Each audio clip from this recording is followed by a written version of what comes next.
The views, thoughts, and opinions expressed in this viewpoint belong solely to the author and do not necessarily represent the views of our company, management, staff, and our affiliates.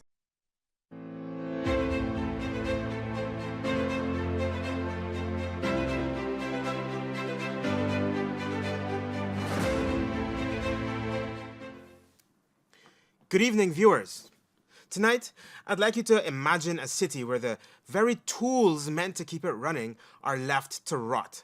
That was the grim reality that I encountered at the Mayor and City Council's Solid Waste Management Office on Princess Street. Amidst the weeds, dumpsters and essential city maintenance equipment decay, long forgotten and forsaken, mirroring the disarray and financial mismanagement that have come to define Georgetown's governance. The Mayor and City Council hasn't adequately accounted for its assets for more than a decade. So let's review M&CC's financial reporting practices over the last 20 years. These are the facts.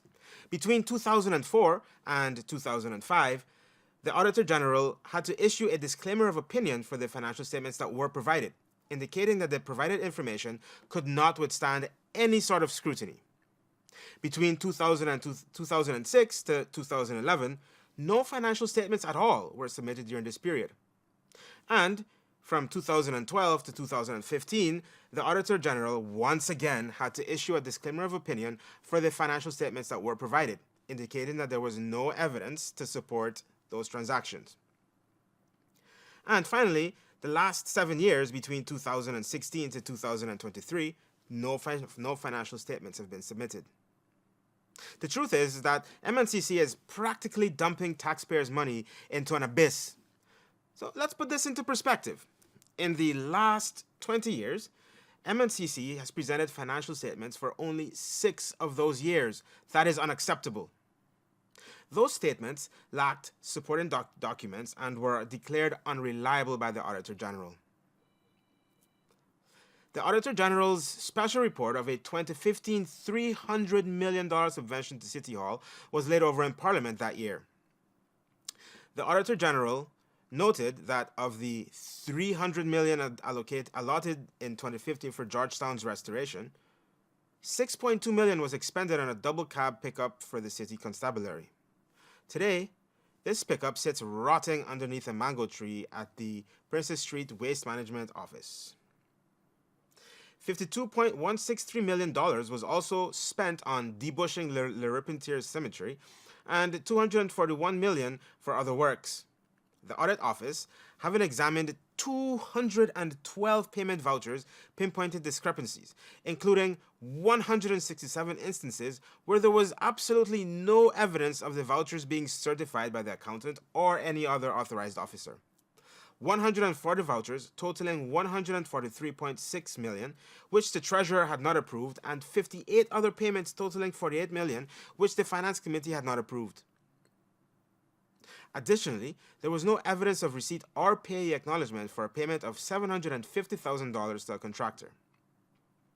A decade later, and things have not gotten any better at City Hall. We are well past the first quarter of fiscal year 2024, and no budget has been submitted. 2023's budget, due in January of that year, wasn't presented until September. Here's the truth. There is a financial black hole at City Hall that is coupled with a total lack of accountability and a frenzy of financial malpractices. Given these facts, any government will be irresponsible to pour money into this abyss of financial opacity.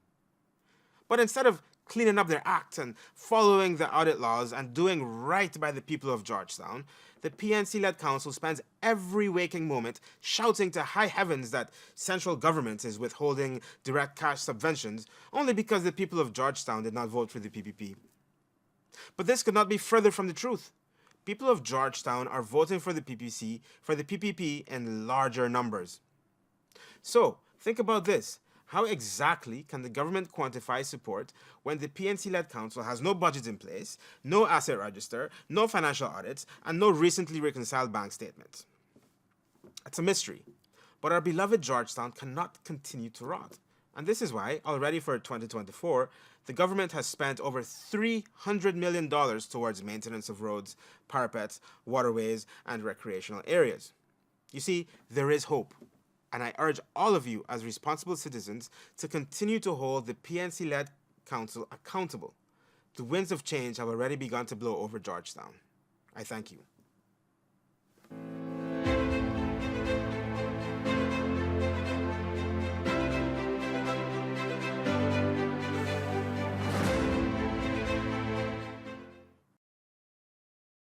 The views, thoughts, and opinions expressed in this viewpoint belong solely to the author and do not necessarily represent the views of our company, management, staff,